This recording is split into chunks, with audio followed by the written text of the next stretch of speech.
and they're thinking that those funds or the $40,000 is something that's going to actually happen. That's not the case. What FEMA will do and won't do for Kentucky flood victims. As flood cleanup continues around the state after storms and floods that began April 2nd, Kentucky's congressional delegation says it backs Governor Andy Beshear's call for a federal disaster declaration. Both of Kentucky's U.S. senators and all 6 members of the U.S. House sent a letter to President Donald Trump asking for federal help. The letter notes the damage to hundreds of homes and businesses, the damage to infrastructure, the water rescues, and the need for debris removal. We heard some practical advice about handling flood damage and dealing with FEMA last night on Kentucky Tonight. Our panel included the National Guard, state police, and lawmakers from the areas hit hardest by the floods. They had thoughts on what flood victims need to do as they begin the cleanup process. My best piece of advice, take a lot of pictures. Anytime you deal with FEMA or insurance companies, document everything you can. You know, when I've done this in the past, I felt more like a photographer than anything, because you have to document everything so extensively. You have to justify everything so extensively. That's my best piece of advice. Reach out to the people that have knowledge on it. Mr. Gibson, his team, they've always been great to work with from a local level. You know, we've got a lot of small cities, smaller counties across the state that have been hit hard with this, judge executives, mayors. Make sure you reach out, because these people, they do this professionally. They know exactly what they're doing. The pictures are good, and what we usually recommend from the insurance standpoint is go room by room and get an inventory. There are several documents out there that are just inventory lists, and just sit down or have somebody do it for you. That's definitely something people that can't physically go pull drywall out or rip carpet out, that can look at their pictures that they have and write down each individual item that they had and give an estimate and do those things. That it's tedious paperwork, but it's necessary.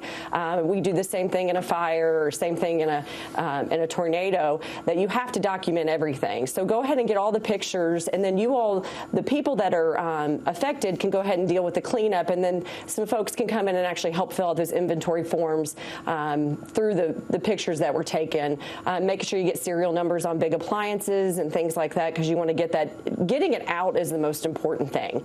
Getting the mud out and cleaning up and getting the drywall, because we don't want mold issues to start happening. We don't want even further damage that will make the house even longer to be not being able to live in. We need to get people's electric back on. That was something that we had to pull meters, and people were getting shocked from the water because the electric wasn't turned off. So we need to make sure the electric is turned off, and then that it is inspected before. You just heard from State Representative Erica Hancock of Frankfort, who is also in the insurance business. And also last night, we talked about what flood victims should expect from FEMA. Our panel said, don't expect FEMA to cover everything. Individual assistance, there's a max grant that's just above $40,000, $43,000 some dollars. That's all that any one individual applicant will receive at max benefit. Say that number again, if you will. It's $43,500 or $600. So people may be expecting to be made whole. That's right, and it's just not there. It's not. The programs are not that way. There's those initial dollars, but then there's a max award from FEMA, and that's it. And so we talk about that, and people that are insured, they may have losses as well. And just because they're insured doesn't necessarily mean they're ineligible for other things, because they may have items that were uncovered by their insurance policy that could be eligible for FEMA individual assistance. So we encourage those to apply. And if they have things that fall through the gaps on their insurance coverage, there could be coverage.